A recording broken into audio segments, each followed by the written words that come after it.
Welcome back again for day 2 as we continue to talk about the lessons that we can learn from the story of Christmas. So, yesterday what we were talking about was John the Baptist was set apart for an appointed time to be born to Zacharias and to Elizabeth.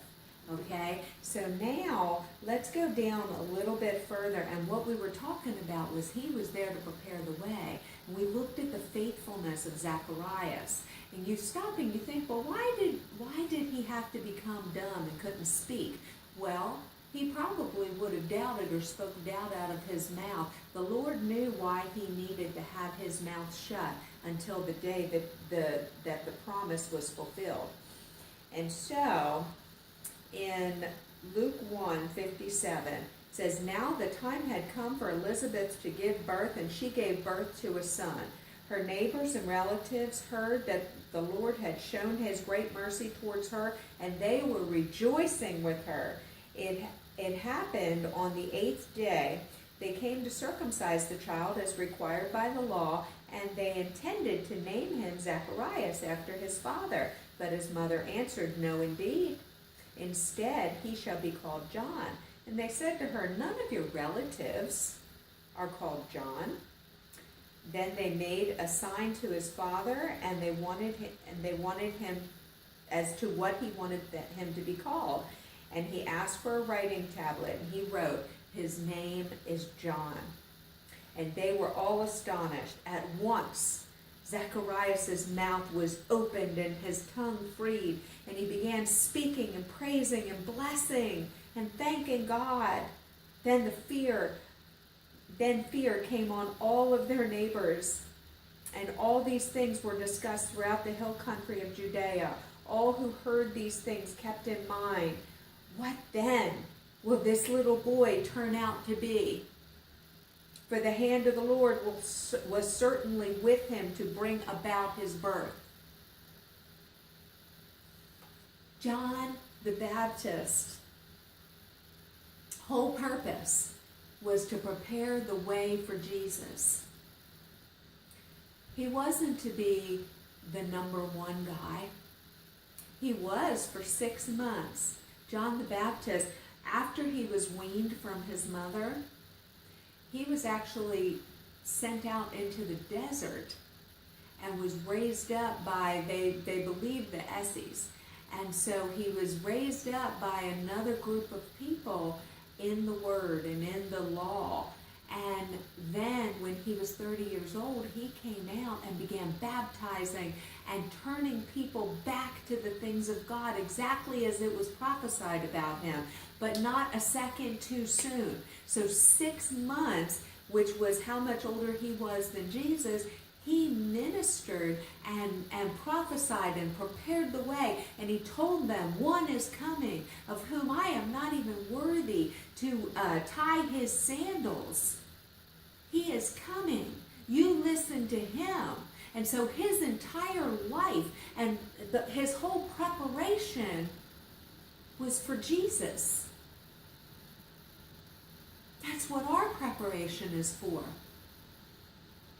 Our preparation is for Jesus, to prepare the way. It's not about, look at me, look at me, look at me. It's about Jesus. He is the end result. When we look at Christmas, it's not about what am I going to get. It is about look at him, look at him, look at him. Turn to him. And in so turning to him, our hearts are turned back to God. It is not about look at me and the beautiful home I have and the car that I drive and the jewelry that I have. I'm blessed. No, it is about Jesus. We were born at such a time as this, at the precise moment that God set forth for each of us to be born, in the country that we were to be born into, the family that we were to be born into, and it is all to prepare the way for Jesus. There is a world that still needs to hear about him. There is a world that is turning and running as far from God as they can. you have been called right now to reach them. Right now, when people's hearts are so turned to something, they don't even know what. You go into stores and they're singing Joy to the World, and they don't even know why they're singing it. And people who don't even believe in God are singing this song. Now is the time. He has prepared you now so that you can prepare the way of the Lord. You look at John's life and you think, oh, it ended so tragically. No. It's exactly the way that it was meant to be. Everything about John's life. And John didn't sit around and feel sorry for himself and wonder, why wasn't I number one? Why didn't I get a name? He did get a name as the forerunner for Jesus. And we have a name. We are the disciples, the brothers and sisters, the children of God, the brothers and sisters to Jesus. And we are to proclaim Him and Him alone. So in this time, join me in proclaiming Jesus, because He truly is the reason for this Christmas season. Know that I love you. Know that we love you. We are praying for you. Continue to send us in your prayers. Right now in this time, when there's such joy, it can be such a time of darkness for people. We want you to reach out to us so that we can reach out to you. Send us in your comments. Send us in your suggestions.